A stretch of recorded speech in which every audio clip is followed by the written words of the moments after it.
Good morning again and welcome. My name is Dr. Nancy Miles Bafojimfi. This is PHCL 102 2024. I'm meeting our City Campus students. We are going to discuss the question of informed consent as part of our ethical deliberations in Philosophy Level 100. We will focus on medical ethics. And we hope that by the time we finish with this discussion, students will see the essence, first of all, of the questions that we call philosophical. And most importantly, those that border on ethics, the ethical branch of philosophy. I want you to raise your hand if you want to read for us. We are going to look at them one after the other. Let's look at the outline first. What is the outline saying? So I'm projecting now. I hope you can see my screen. I am projecting that one, we want to understand ethics as a branch of philosophy, what it is. When we think of ethics as a branch, we know metaphysics from our preliminary discussions. The focus is on the criteria of right and wrong. The philosophical question asking what makes an action right or wrong, the criteria, not just what are the particular actions that we go right or wrong. If we think giving to the poor is right or good, that's fine. But what is it about giving to the poor that makes it what? Right or wrong? When I ask that question, I'm asking an ethical question, the one that is looking for the criteria, not just instances. Okay. We would also be interested in clarifying the difference between ethics and morality, if any at all, because we are treating this as philosophers. If we were just any other discipline, we would just be using the terms interchangeably and we will not be worried. But as philosophers, there is a little distinction one can make between ethical, the term ethical, and the term what? Moral. And we will commit some time to that in this presentation. On your screen again, we will help ourselves notice that the fact that something is ethical, right, wrong, doesn't necessarily mean it is legal or religious. Some things may be religiously acceptable, legally permitted or justifiable, and yet ethically unacceptable. What would that mean for us? We have to look at some instances. So the ethical is not necessarily the legal or necessarily the religious. We will see. Then some branches of ethics itself. Okay, just a few of them. So you see normative ethics, applied ethics, and then there is meta ethics. You will see them. And then we'll delve into ethical discussion questions. They are case studies, and some of them are hypothetical situations created to bring the concept we are discussing to life. We want it to come alive so that we can engage from that perspective. All those will be under understanding ethics as a branch of philosophy, that broad topic. See that? Then the next broad thing still in this slide will be to understand the ethical principles of informed consent and patient autonomy. That is where you see beneficence, non-maleficence, etc. I think the week before, we asked you to write your responses in groups for presentation. We can think about that later. So let's now delve into the specifics. I'm giving you the overview.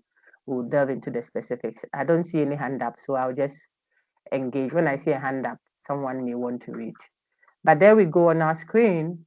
You would see that we tell you, look at your screen, please, that when you talk ethics, you are dealing with the criteria. That's all that this slide tells you. I already told you that. Of what is good, what is bad, what is wrong. Okay? It is the criteria, not the particular action. Because if I know the criteria, I can tell the particular action that conforms to that criteria. So when we are dealing with ethics as a branch of philosophy, we are trying to interrogate this principle that makes an action right or wrong, the determinant of rightness or wrongness of an action. And that is where you see objectivity, subjectivity, emotivism, all those relativisms and things we'll study are trying to couch or bring out principles that we can adhere to arrive at what particular right action. So they are leading us to the criteria. The second slide you see, I now see a hand up. So I will call very quickly a very eloquent reader for me to read for us. And so let me call Ifriye Chumesi, please read for us. First, Ifriye reads. Lawrence, please be on standby. Ifriye, read. Ethics and morality. The terms ethics and morality have been used interchangeably since they both relate to questions of rightness and wrongness of actions, conduct and intentions. But whereas ethics is mainly used to connote principles of right and wrong, not necessarily restricted to a specific context, morality is often associated with prescriptions of right and wrong behavior for specific contexts, such as religious and cultural. Very good. That is Kwame Jechi, 2004. You can reference him. So he helps us do a quick distinction between the ethical and the moral. I said when we advance, we can use them interchangeably. But we are philosophers. So at this stage, I want to help you see that oftentimes, according to Kwame Jechi, and it sounds like it's defensible, when we say morally acceptable, it has a certain connotation attached to it. It's as if it is contextualized. Okay, so what is eating pork is not acceptable for a certain group of religious people. Some Christian groups, Muslims, for example, don't think eating pork is right. That is a moral code. It's not a rightness that transcends all cultures, all religions, all geographical locations. No, it is for a group. And so it looks like it's a moral issue. When you talk morality in that sense of it, therefore, it has contextualization. There's a focus group in question. Okay. But when we say ethical, according to Kwame Jechi, then there is the assumption that that one goes beyond. So he has a book here titled Beyond Cultures. As you advance in philosophy, you may want to study. I think this was from there. He thinks that the ethical, when we talk the ethical, it transcends specifics. Morality may be contextualized, but ethical transcends specific. And so we can rely on that to help us think through the ethical versus the moral as two terms, all describing rightness and wrongness, but with different focus. Foci. Okay. Now the third one. Lawrence, go ahead. Thank you, my lady. Lawrence, read this for us quickly.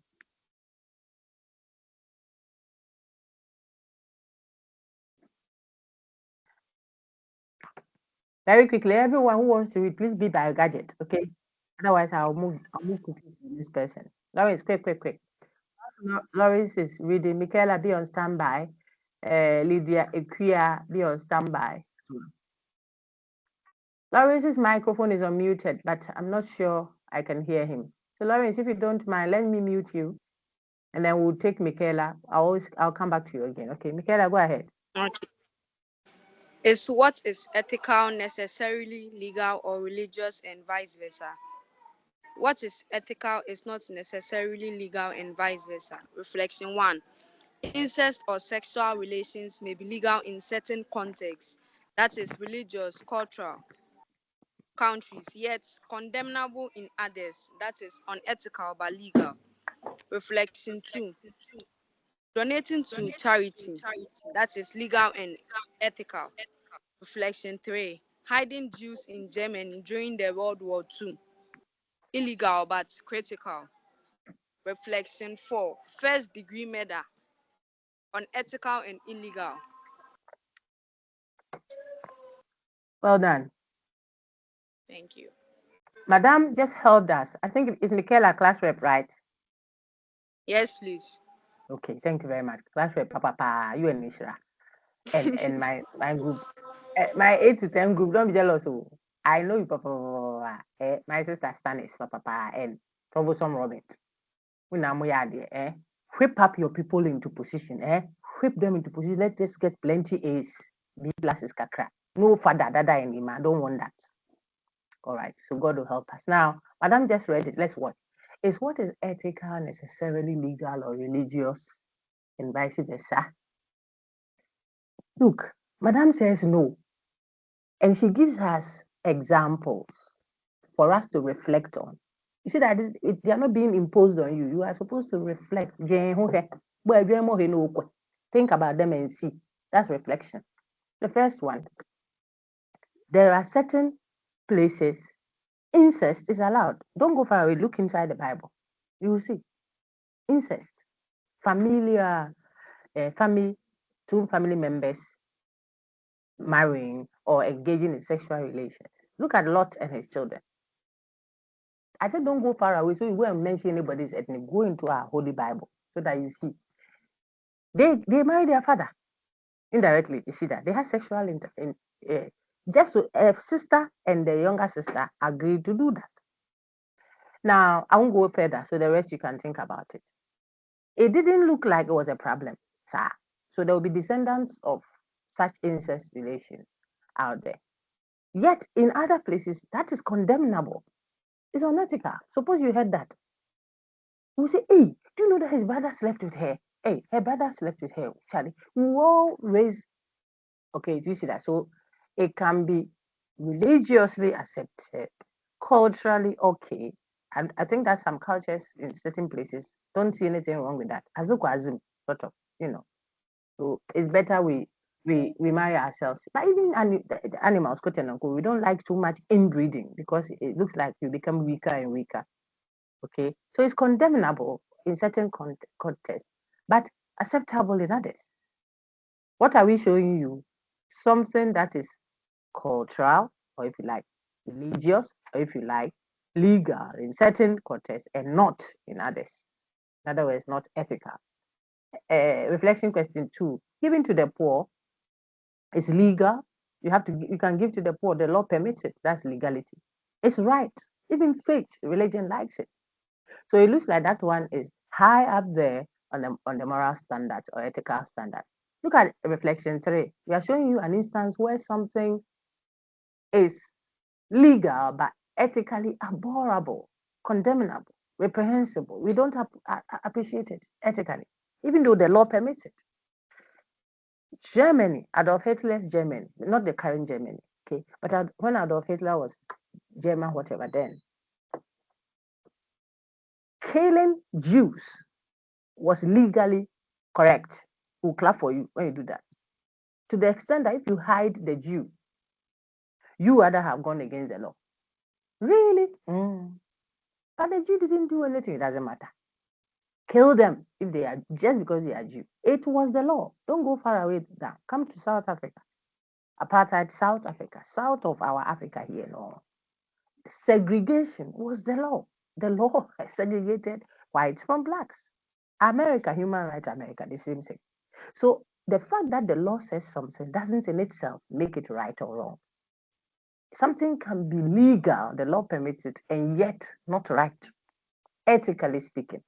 Remember now, so ethics transcends the special context, the religion, the people, the society, the law, everything. The ethical seems to be the transcending principle. And we will look at how arguments have been made to show how ethical standards come to be.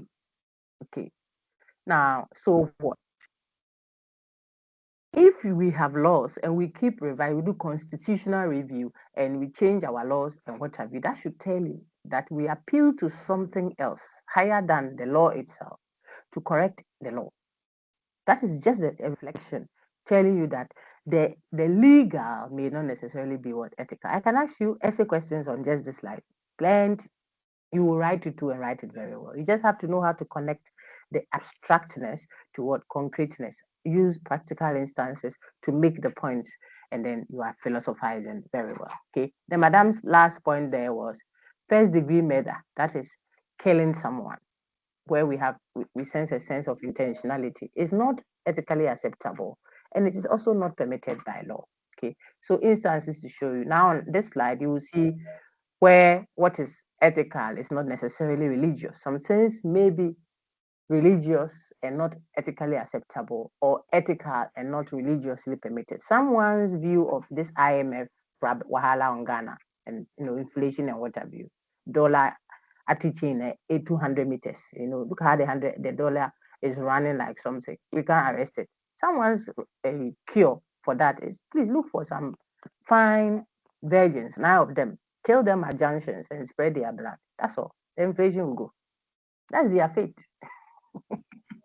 you think everybody's fate is like yours?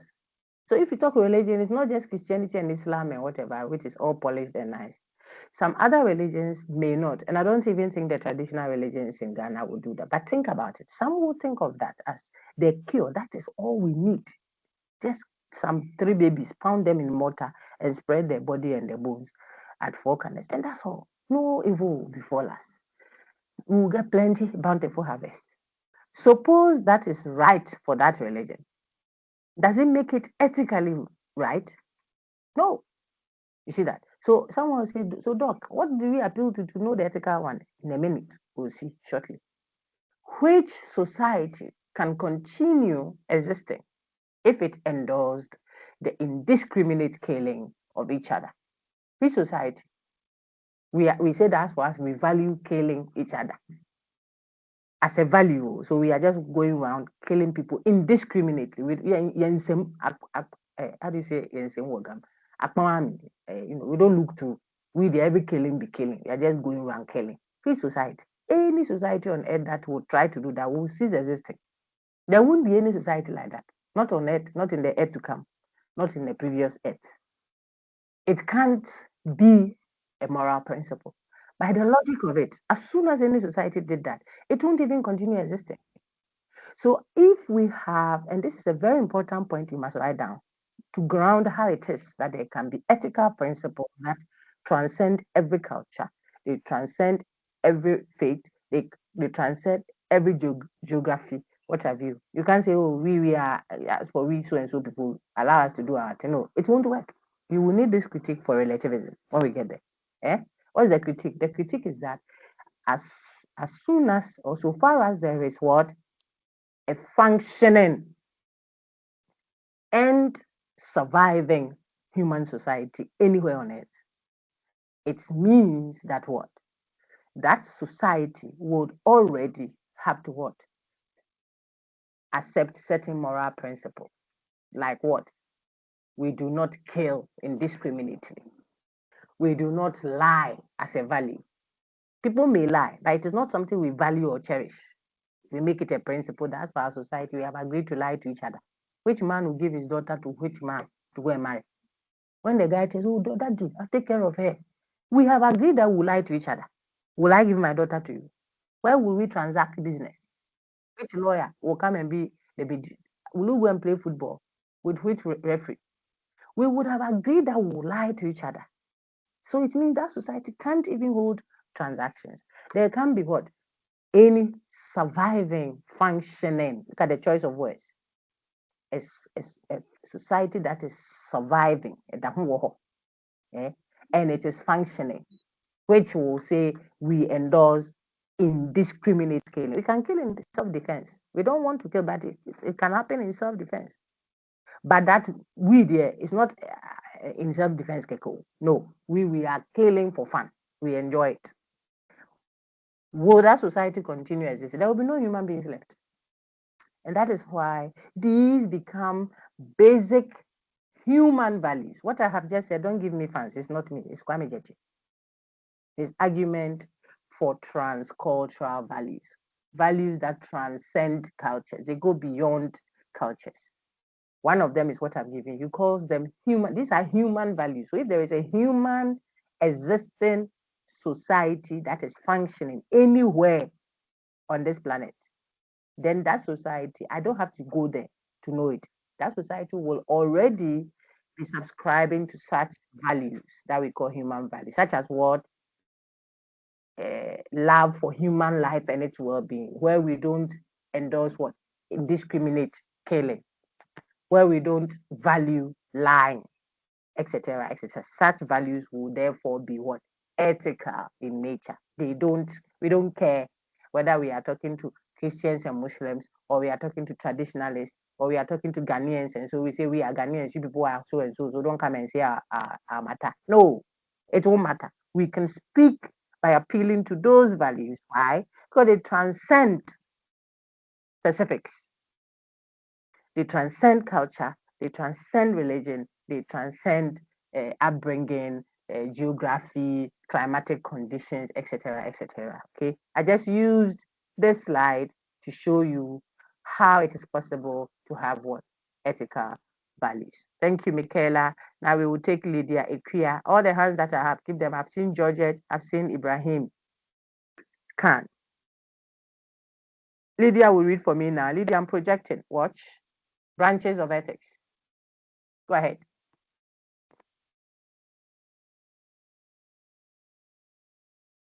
Lydia is not ready. Let's take Georgette. Georgette, please. Lydia, are you ready now? Be by your gadget, please. Okay. If you are ready, then read. I saw you on mute now, so you can read. If not, Georgette is ready. I don't want that to delay too much, okay? Let's make the best of the 2 hours. Georgette, go ahead. Branches of ethics. Number 1, metaethics, a branch of philosophy concerned with the foundations of ethics and especially with the definition of ethical terms and the nature of moral discourse. Olligis and its 2008. This branch of ethics examines the meaning of ethical terms such as good, bad, virtue, moral, immoral, as well as the meaning of moral statement or judgment. What it means to say, example, rape is immoral. Is the judgment true? How can it be justified?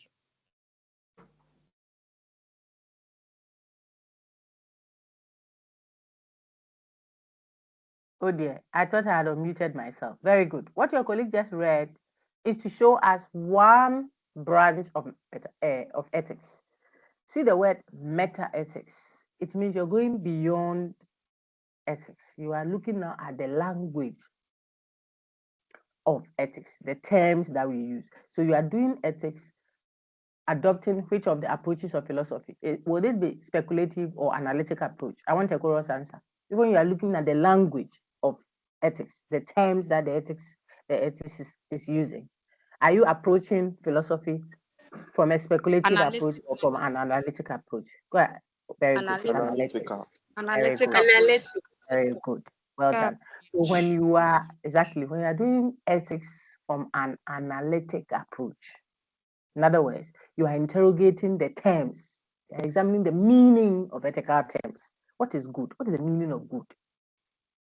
What is the meaning of rape, for example? When you're doing those, you are doing meta-ethics. Why? You're not answering the question of whether it was right or wrong to rape. You are rather asking for the meaning of the rightness of rape, or the meaning, what should we call rape?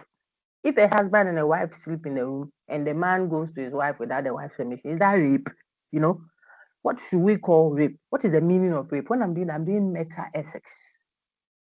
And let you read this one too, Georgette. Yes, ma'am. 2. Normative ethics. Studies ethical actions and evaluates moral standards or theories that regulate these actions. It analyzes and prescribes how people ought to act. 3. Applied ethics. It's the practical aspect of ethics and involves an attempt to apply ethical theories to address real-life issues, such as abortion, euthanasia, war, punishment, etc. Very good. You did very well. The word is euthanasia. So well done. Now, these are self-explanatory. So for main campus classes, I didn't even go through that. I told them read it. Normative. You are studying how people should what ought to be done. Ought. Send me a what's a. So we can be reflecting about ethical issues in a normative way, prescribing how people ought to behave. Okay, then we say we are doing normative ethics. Then we will have the applied ethics. Applied ethics, you are not prescribing how people should behave or not behave. You are addressing particular issues. So the questions we'll look at, if there is time, are what? Applied ethics. Yeah, the applied ethics. Ija Bentum scenario. Ija Bentum says, me, I don't want blood. Meanwhile, hospital still save me. Hey, the hospital too says if we can save, we have to give you blood. Say me, I don't take blood. So what should we do? I've come to our hospital. Are you coming to die on us? The person says, please, this medicine you are giving me, you have put fish inside. I'm a vegetarian. Hey, which with the medicine we can use to take care of you has this now. So we are applying the ethical principles that the meta-ethicists helped us clarify, and then the normative ethicists projected and prescribed how we should behave. Let's focus on the consequences, for example, not the rule. Let's look at the consequences of this decision we are making. We're a pharmaceutical company. This thing has happened. We wrongly mislabeled the drug. But if we go and tell them, look at the consequences, people will lose confidence in that. The person speaking is looking at how we should behave by referring to what? The consequences of our decision. He's prescribed his normative ethics. The applied ethics person is now using these principles in a specific context. If you got it, then we are ready to ask you questions on all these, and I'm confident you will answer them too. Okay, so there we go. And this one, I won't let us spend time reading it because you were supposed to go and answer questions on that. But what is important, I just summarize it for you. Ija Bentum has already been resuscitated twice. The borrow machine, they put that electricity on his chest twice.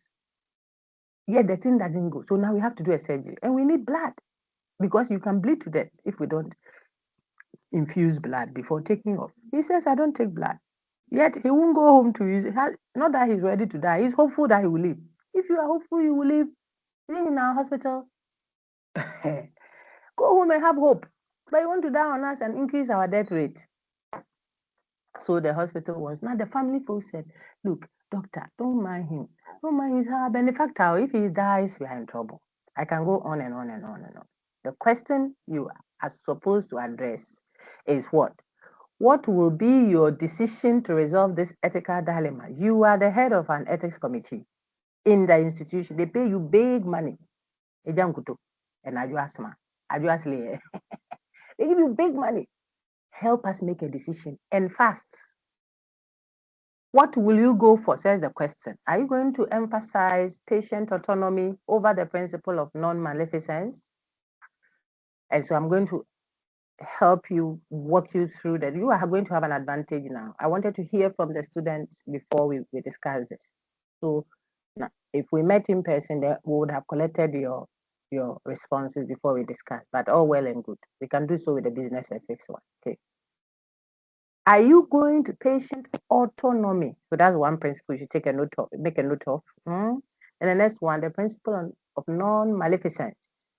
Don't mal. Mal means, look at malaria, harm. Non means don't. So don't cause harm. The principle of not causing harm, non-maleficence. Okay. Then the third principle that we want you to look out for is beneficence, to benefit. These three principles are at play in our question. We want to know what you would do. How I wish we could have so much time chatting around that. We'll do so in class, okay? Otherwise, our record will be too long. So, what would you do? Let's hear Farida Nafiu. Afterwards, Ibrahim will take over for me. Farida Nafiu, please read what I projected for the second half of our discussion today. You are muted, Farida, so you will have to unmute first. If not, then Ibrahim will take over. Informed consent. Tell your friends that you are online, okay? Farida, tell them. I'm sure they will tell them that I can hear them. Why? We are recording too, so if they could just keep quiet for us, we'll be grateful. Okay, go ahead. Okay. Informed consent, autonomy and ethics. Outline, introduction. Understanding informed consent as an ethical issue in medicine. That's bioethics. The patient, the pattern, the process of informed consent must follow. Why informed consent? Patient autonomy. Duty of the caregiver. Beneficence and non-maleficence. The ethical dilemma. a proposed response, a J and mass relational Personhood. Well done. Thank you. So on your screen, everyone. Thank you. Ibrahim, just a minute, you read shortly. Look on your screen, everyone. In today's caregiving, when I say medical care, don't think only hospital. It can be you taking care of grandma or the herbalist administering herbs on the swollen elephantiasis leg of a certain person. Or it could be a surgeon, or it could be someone who is doing extensions, etc., for the person, extending the hips or extending the lips or what have you. So I need you to have that frame of mind. But our focus will be on hospital cases, the pharmacists and the patient who has come there to buy, or the person who has come into the pharmacy shop to buy medicine. It's in the same scenario. You are giving care. Oh shit. And you are nursing. The one that is cleaning the source of a person is also a caregiver. Now listen, don't tell the person that you don't know how to take care of yourself. I am the doctor. Your womb is so weak. Your womb is so weak. When we're delivering of your 9th child, the way your womb was, we have cut off your womb. Otherwise, you will die when you get pregnant again. Hey, you cut it off without telling me. He said, yes, but I'm the doctor. If I don't do that, you will die. The thing is very weak.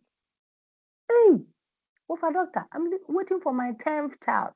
You don't have the right to do that without my permission. You have to ask me. We have given you blood because you lost so much blood. Did you ask me whether I want blood? Hey, but if we didn't do that, you would have died. But do you know whether right now I'm alive or not? The day you put blood in someone else's blood, you killed me, I'm not alive again. Now, someone will say, oh, dog, but these are trivial matters. We will give you blood. Well, what if you gave the blood and the person died? Yesterday's discussion, today is Saturday, no, so Thursday's discussion, very interesting main campus discussions, group presentations we had. One of the students asked the group that present, what if you did that and the person died? He says, don't give me blood.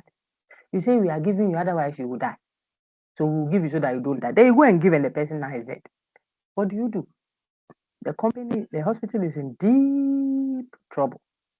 It will be sued big time. It's Ghana and Africa and some of us that we don't pursue it. We like the farmer nyame, let God be, the person is already there, what can we do? No, there are certain places the system will close down. And so what? Look at your screen. So medical practice now require not only as a matter of ethics, right and wrong, that is right, the right thing to do, but as a legal requirement that the caregiver, the researcher, whatever, ensures the informed consent of the person they are giving care to. The person must look on your screen now. That means not just consenting, where I've signed a notepad and said, please, yes, you can cut. Or when I'm in labor, I'm pushing the baby. They say, should we do? It looks like you are bleeding. Should we do it? I say, give me. Cut it off my womb. That is not an informed consent. The person has given a consent, but it's not an informed one. You can be sued. Yeah. Why? Because the person was not mentally stable. Watch. To be analytically competent. The person made a decision, yes, under duress. We want you to ensure, that's the ethical requirement now, that the person understood, please look on my screen, the care you want to give.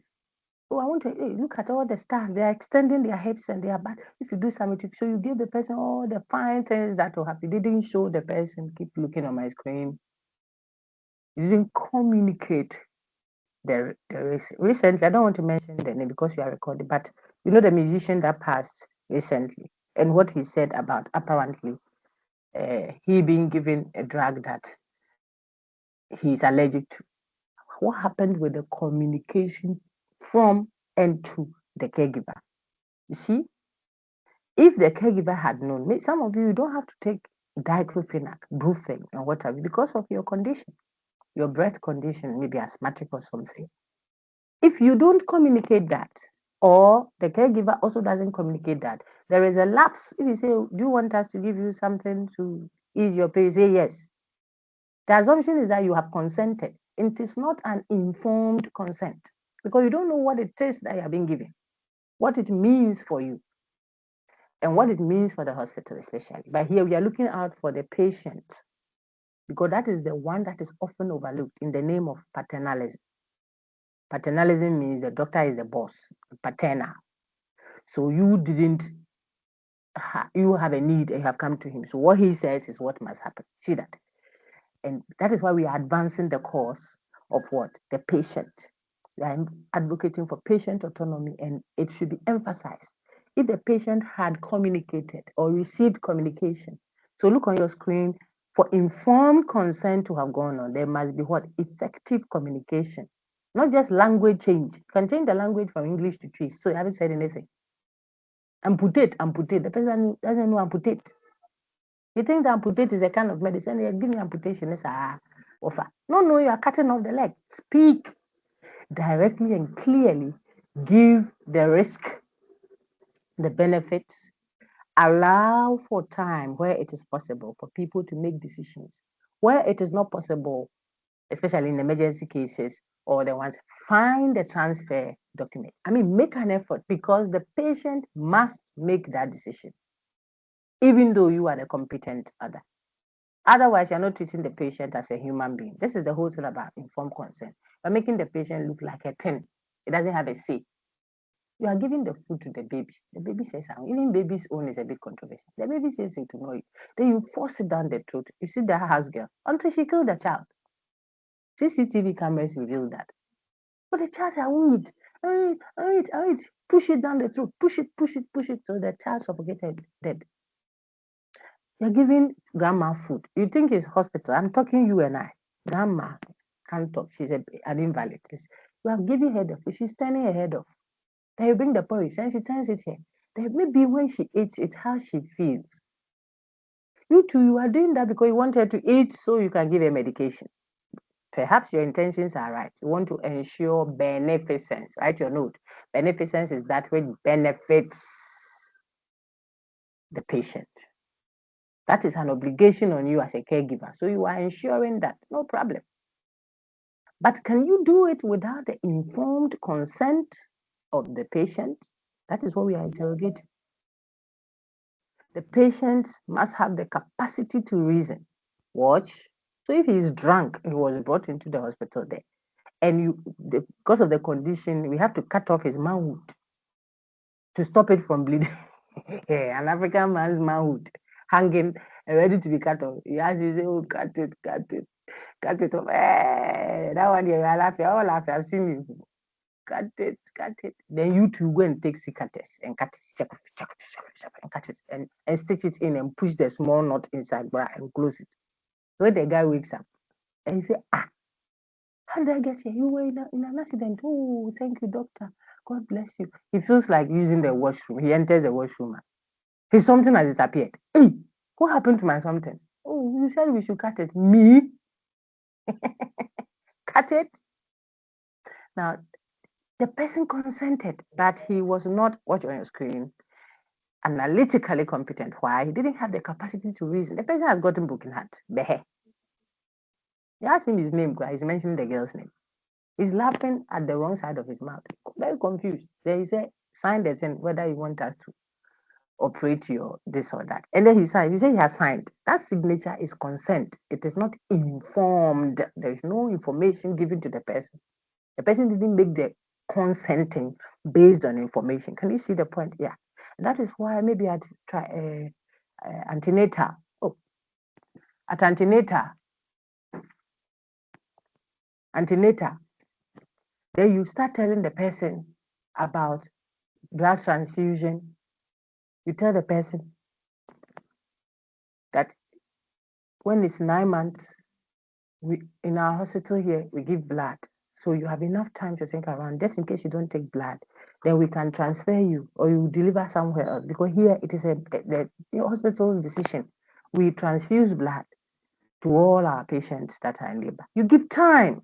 The person can reflectively go around because this one is possible. Okay, maybe in an emergency situation, the decision making might be different. But where people have all the time like this, you cannot impose. So what? Ensure communication, capacity to reason, informed, voluntary. Don't inform the person in a way that points him to this option. That's why you must cut off your womb. That is not information. That is, you are forcing the person to a certain line. That is not informed consent. I think you have seen that slide very well. So look on your screen. Everything you have said it. And you have the slides there. And I need you to love the slides as you read the course material. You have an A, you'll be shocked. Straight A. Ease. Not just the A, but you see that how you think. Why do you be? You see, that's what we are looking for. We want you to be able to have an open mind, the ability to engage content and contribute to this course and help change things for the better or improve the ones that are already better. You see, just chew, pour, pass, and forget. They must be relevant. It's a skill. So I need you to do that. And I think slowly but surely we are getting there. So on your screen, see, I've said everything here. Alternatives. Give the alternatives. Show the risk. Show the benefit. People like to show the benefits only. They don't show the risk. I've heard things about the vaccine after people took it. We are hearing things. It was just the benefits we're focusing on and the exigencies of the time. What about the risk? How much of it did we hear? Okay. What about the alternatives? Could it have been some NIP3 and what have you, or isolation and allowing the person to, did it have to be this? These are questions.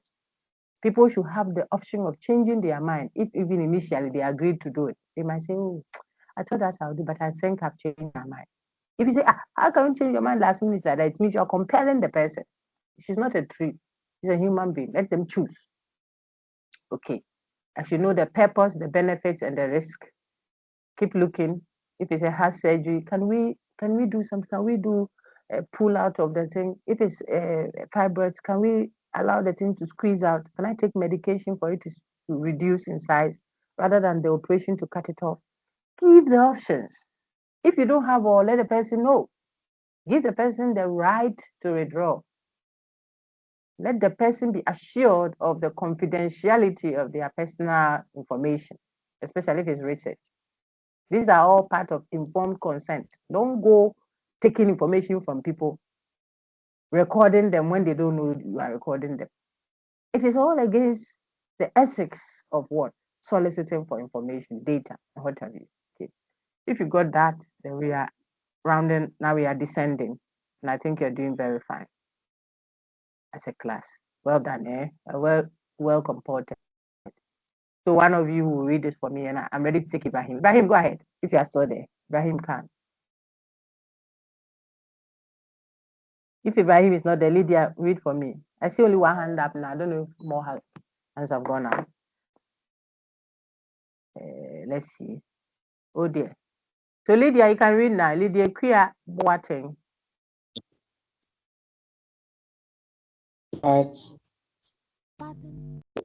Madam, please, I'm reading. Yo, Lydia. But the name I see there is Lydia. Is it mommy's phone or something? It's fine. Go ahead. The parting process of informed consent should follow. Simply put, the process informed consent should follow this pattern. 1. Disclosure. Good. 2. Comprehension. Good. 3.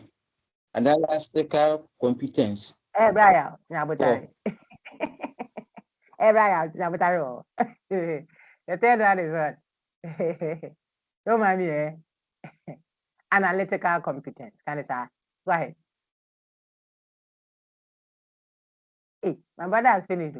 Analytical competence. Okay, then the last one is voluntary consent. It is just what I elaborated on a moment ago, so we can move on. Watch. And it is all because of this patient autonomy, because the human being has what? Dignity. Because we are just coming from Ortega's discussion, I won't spend too much time on this. The human being has to be allowed self-determination, autonomy. Automatic means the thing does it by itself. Automated teller machine. It means the machine dispenses money by itself. Automatic. It does it by itself, brothers and sisters in the Lord. Man is an autonomous being. That's why God didn't create us to be necessarily obeying him. God didn't create us like that because he wants us to choose to obey him. Self-choice, self-determination. Anytime you want to take that from a human being, you're making the human being look like an animal or a thing. Okay? And so that is the whole point. It makes a human being dignified if you allow them their ability to make their choice about a matter and not impose it, insofar as they are competent enough analytically. And that is where the tension is, because you want to also ensure beneficence and avoid harming the person. So you want to ensure beneficence, not maleficence, yet at the same time, it is required of you to respect the patient's autonomy. That's a huge task. Everyone look on your screen now. So you see what it generates for us. Beneficence. I was going to call Erica to read that, but I think I've elaborated on this. So Erica will read the next few slides left, then we can go. Look, beneficence. And maybe some didn't hear it. If they hear it from their colleague, they will like it. Let's call Erica Kata. Erica, go ahead. Please read what is on your screen. Georgette, you do the next one, then we are done. The duty of the caregiver, beneficence and non-maleficence. Medical ethics is not only based on the tenets of respect for autonomy and justice, but also on the fundamental principles of beneficence and non-maleficence. Beneficence.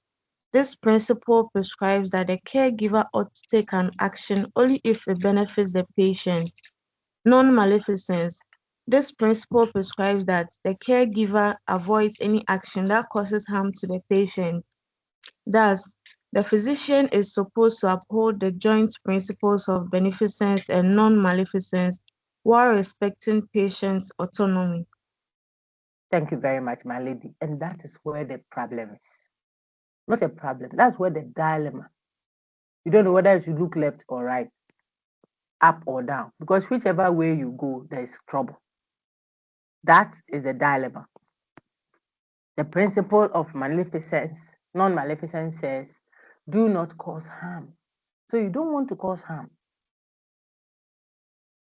It says, do what benefits the patient. So you want to do that which benefits the patient. But in trying to do what will benefit the patient so he will be alive, you cut off his womb or her womb. To say there, she's dying. And they say, hey, you have rather caused harm. You don't cut it off, she's dying. You cut it off, she's dying. What should you do? Something like that, okay? Now, on your screen, I've showed you the instances where the patient is incompetent, mentally sick, for example, or drunk to the pop, or bosalam.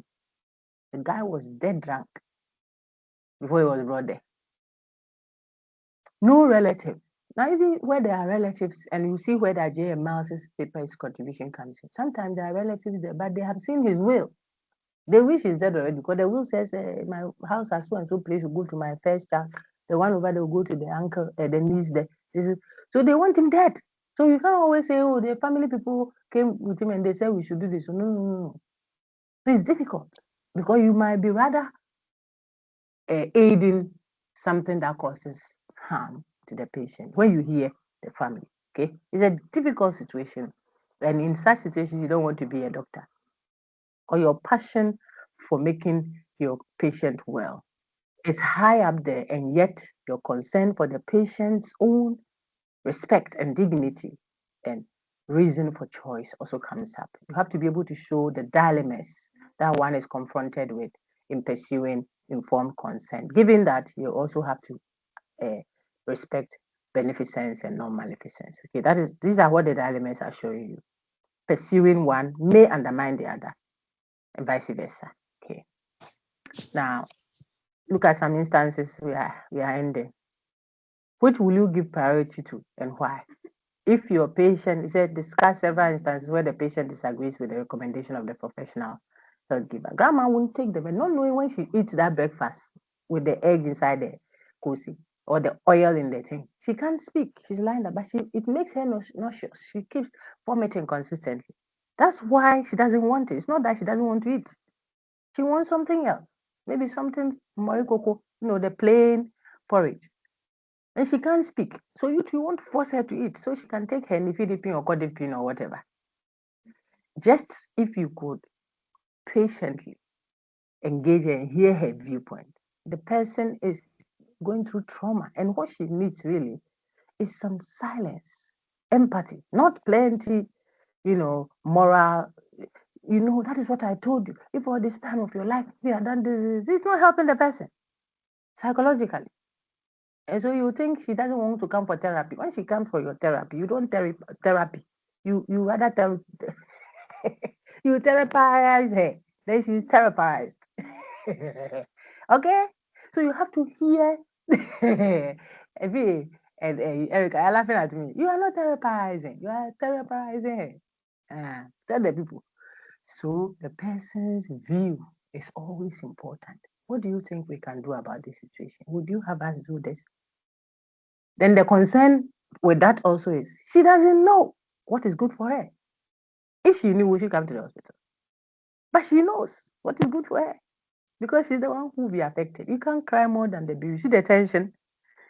And so it takes a deep reflection of that particular matter. We are exposing you to them so that you will look out for all these possibilities and be able to make an informed decision as a thinker for the specific time and place. Okay, no generic answers like general answer, like 2 + 3 must be 5.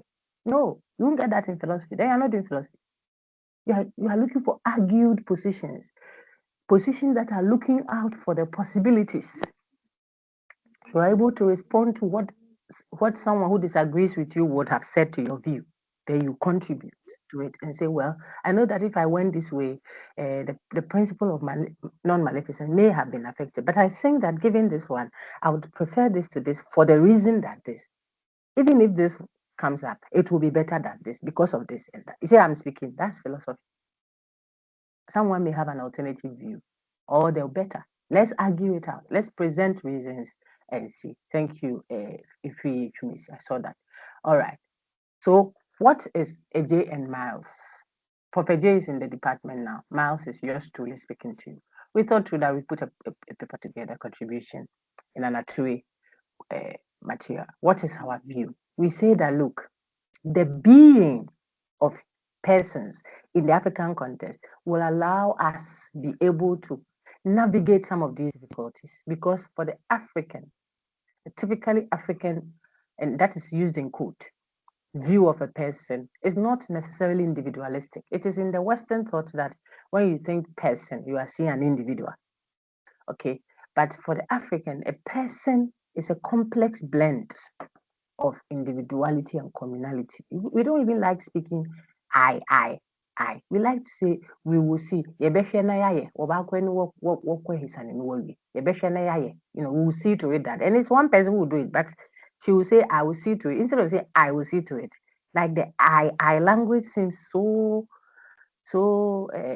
out of place in African country. We like to say we will because of the collectivity of our being. Okay, we have individual creative thinking, initiative taking and all, but we are very conscious of our collective being. And therefore, in case someone is caught in a situation where he or she is unable to competently analyze, that is what we are dealing with. Not when the person is alive and well, you say he says, don't give me blood. But he says his brother says you give him blood. So you are listening to the brother. Really?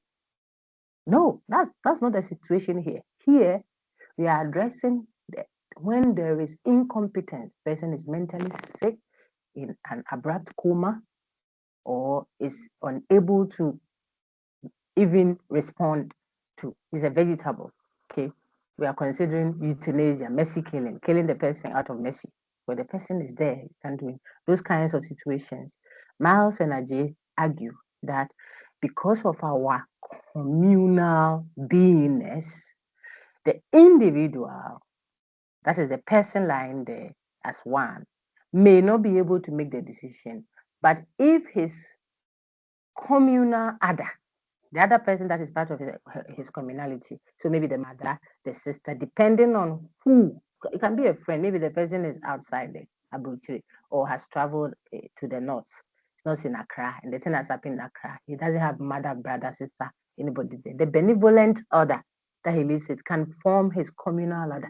That person or being the pastor, the teacher, the boarding house mistress or something can stand in and make those decisions for him. And that will not undermine his autonomy because his personhood is not just bearing rights, but also being communally related. Therefore, in such situations, it will not undermine patient autonomy if someone else made that decision, someone else in their personhood, in their communal, setup makes the decision.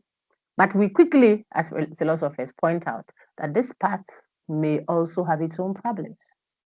The family could send the patient in coma off to an early grave so that his or her inheritance can be disbursed earlier than she wishes.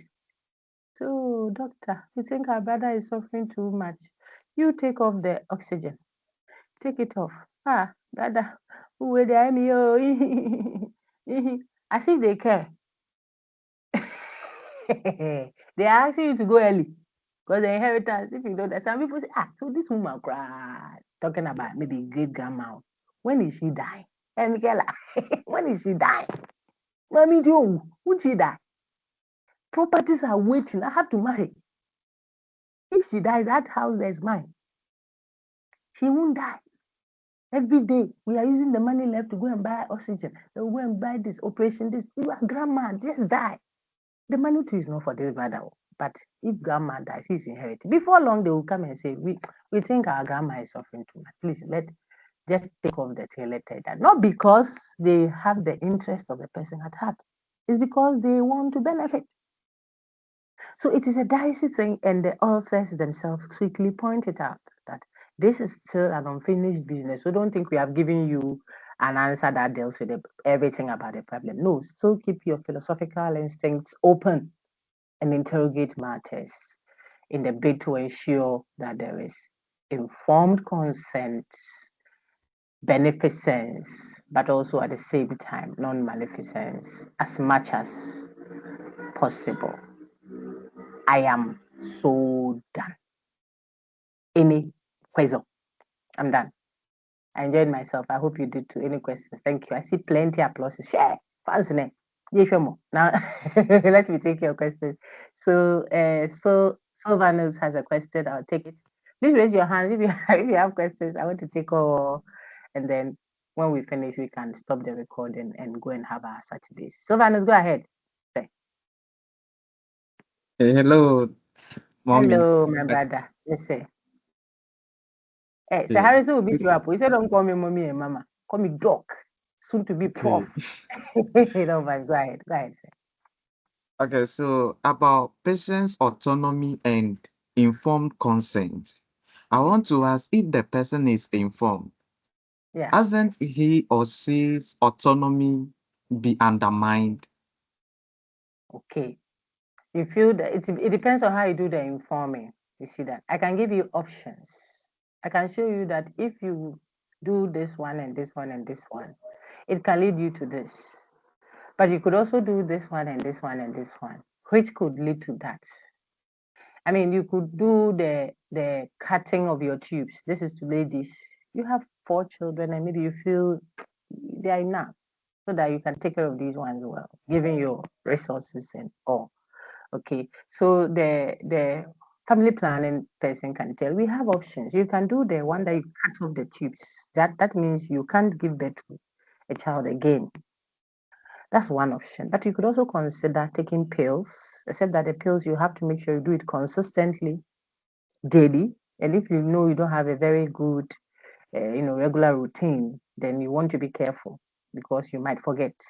And then the day you forget, it will fall in. Or you could also do the temporary one, a 5-year one, and then after 5 years, you go back and then reinstate it. And then if you want to have your child, you have it. So this is someone giving you options. It's up to you. Give yourself time and think through it and see the ones you can do. Meanwhile, you can be using a protective quick fixes, the condom or something, quick fixes whilst you're waiting in marriage to have a family plan. You see what I just gave you options. It doesn't necessarily mean I said what will be a problem, my dear brother, is where after I said all this, I say, hey, this one it kills. You can die. It kills you, pa. So I would suggest that you take the pills. Pills in there, no side effects, nothing. This if you go and do it right now and they tie it in, tomorrow they are untying, it doesn't untie. You have died. Yeah. So me there, if you ask me, father, if you ask me, who asks you? Nobody asks you. Mr. Whatever or madam, whatever. Nobody asks you. You have to give people the options. Unless the person finishes and says, dog. And sometimes people are caught in that trap. I've heard all you said, but you are the doctor. What do you think? I even do that sometimes with menus at the restaurant or some place if you see there. I'll tell the person serving the offer, you are here. Me, I like my fufu. Of your soup, do you think it's nice here?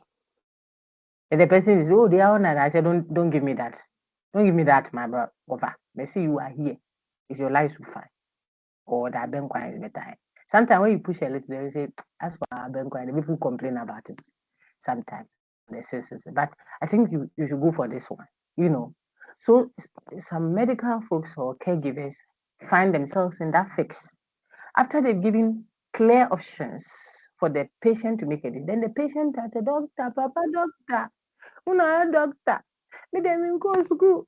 You are the doctor. I've not been to school. So I don't know what show me. What you show me now, they make it the doctor's decision. If they do that, listen, they have relegated their choice to you. It's still they who chose that you should choose. You see that? So you can tell them, okay, if you ask me as a professional, I would say go for this one because of this. Think about it and come. That is not an infringement on their informed consent. It is when you decide that, look, your own the way it is, look, set her up for operation, we'll cut off that thing. And some did that in the past. I don't know who is trying to do that now. That is what we don't want to happen. So I don't know if my responses help you there. Thank you, Doc.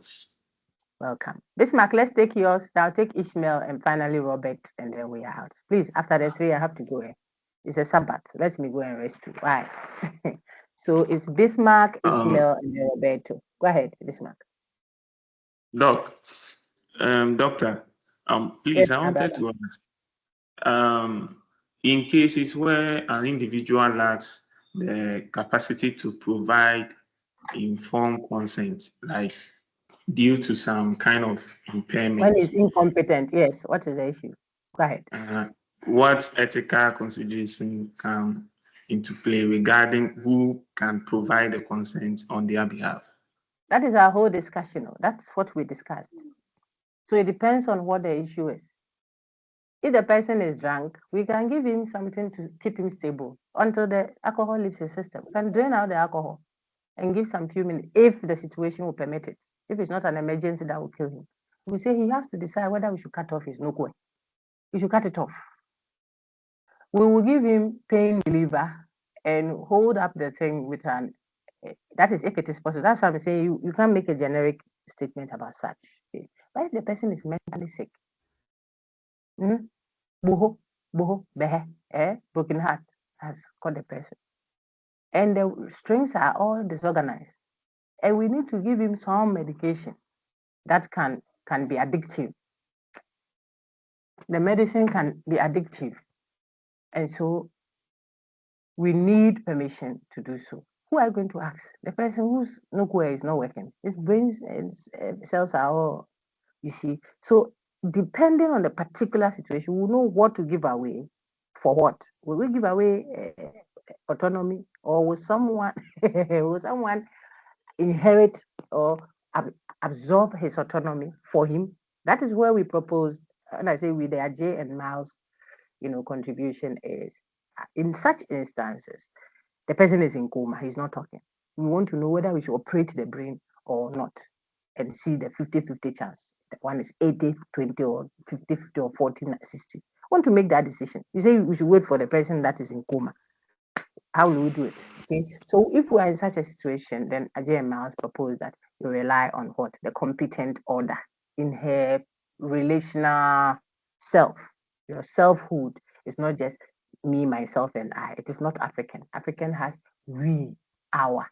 So apart from your individuality, your uniqueness and what have you, you also belong. And so that is why we will rely on a relational other, not necessarily a biological relation, because sometimes they might not even be as close to you as the relational, the one you are relating to as an other.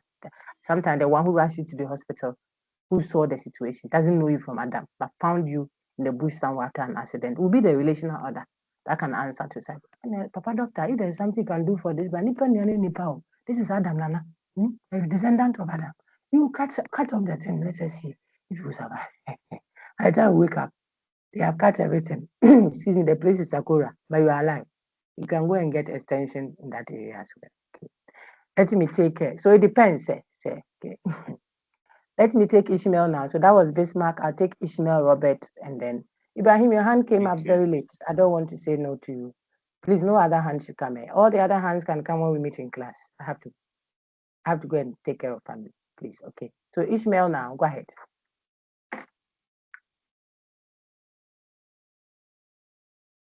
I think you just answered my question. Oh, are you sure? Yeah, I was about to ask if maybe the patient was found along the roadside and so that those ones are the exceptions that, and even that you have to be cautious as a hospital. You see, you have to have a disclaimer that you issue as part of the hospital's policy or the institution's policy before people say you killed him and put him in the hospital. You know, they rush him there alive. Some hospitals, as soon as they bring the person, when they are removing the person from the excuse me, the car or the wherever they put the person, they can from a distance see that he or she is dead already. Apologies, he or she will not survive. They will tell you, please, we don't have beds today. You know why? They don't want you to bring the person because the person will survive. He or she will be added to their list of dead people, and to look like that hospital people died there too much. So sometimes they assess it. They will give you excuses. Doctor is not here. Please go to the next place. He's just here. Rush him. Because they don't want to take you. So the hospital can have a disclaimer that says, if an emergency case comes in on humanitarian grounds, we will take care of the person without recourse to his or her medical history. Then it's a disclaimer there so that they are immune to any legality or legal questions. Okay. But apart from that, if there are such emergency situations, everything is turned upside down. It's just like when someone kills in self-defense, even the court will think that the person wasn't human enough at that time. And so you cannot hold him or her directly accountable. It might be manslaughter, but not necessarily murder. You see that? And so on. Okay. Thank you, sir. Let's take Robert. Robert, go ahead. Greetings, doctor. Yes, sir. My brother. How far now? Please, fine you.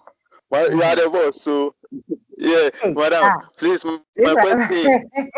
Please, my. Hey, Robert, this is your bribe there. This is your bribe. I'm taking it.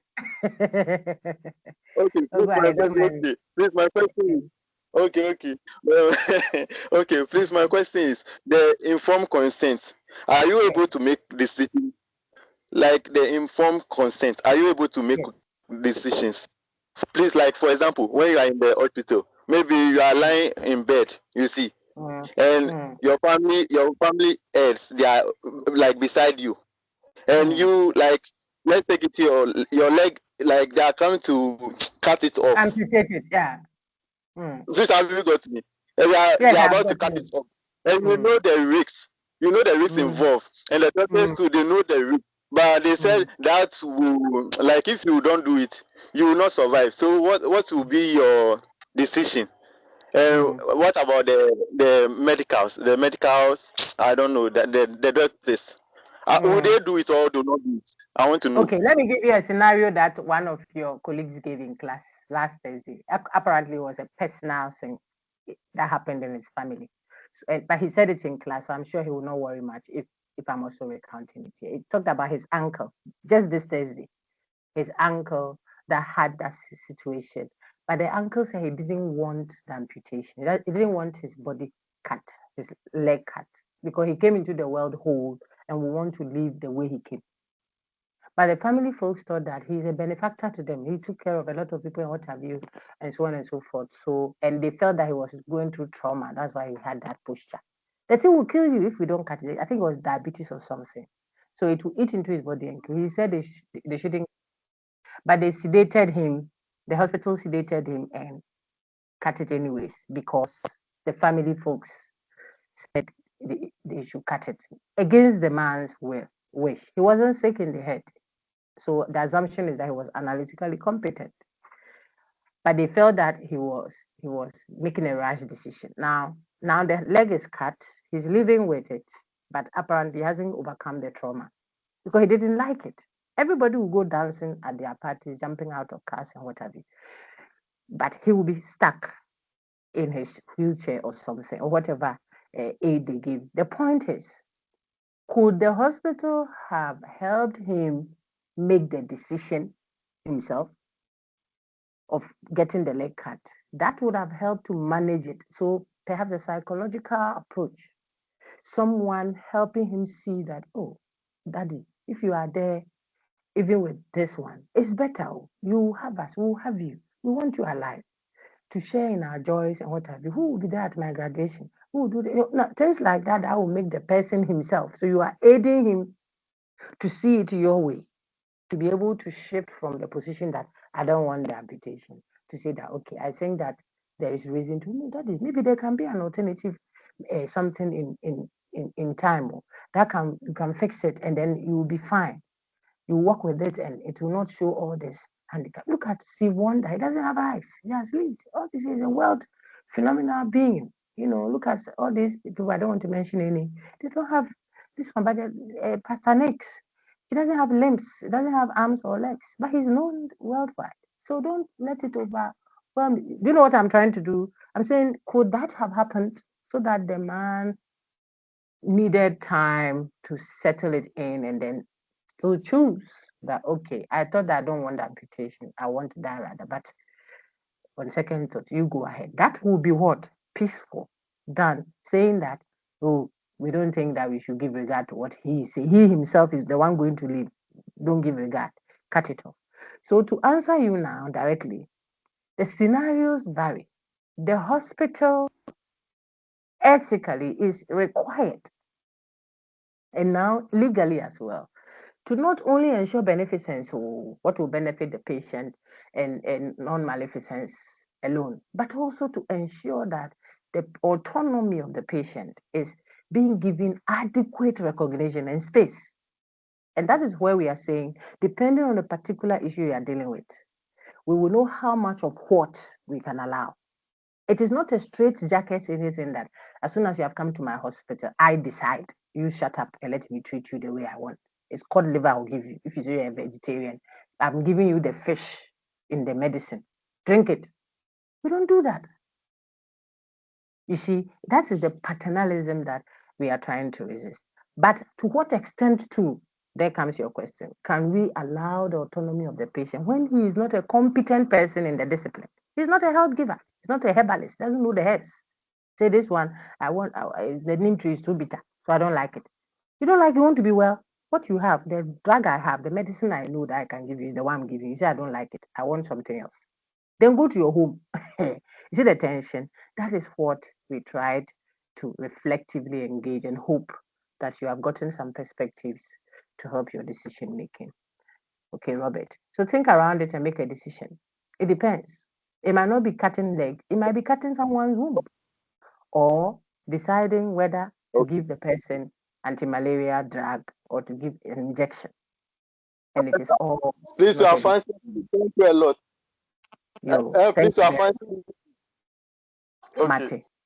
Mate. Now, Ibrahim's hand was up earlier to read. I couldn't get him when I called, so I want to give him the opportunity if he's still there. Ibrahim Khan, yours is the last one. Go ahead, sir, if you are still there. If not, then we are done. Or Ibrahim, you could still send it to me directly. You have I'm on your platform, so you can just send me a WhatsApp and say you are the one and ask, and I'm glad to deal with it. Thank you, Sylvanus Akpese. Thank you, Michaela and everybody. And Ishra around? Okay, send me well to him. I'll quickly pull this down. I hope I'm able to do it before I leave.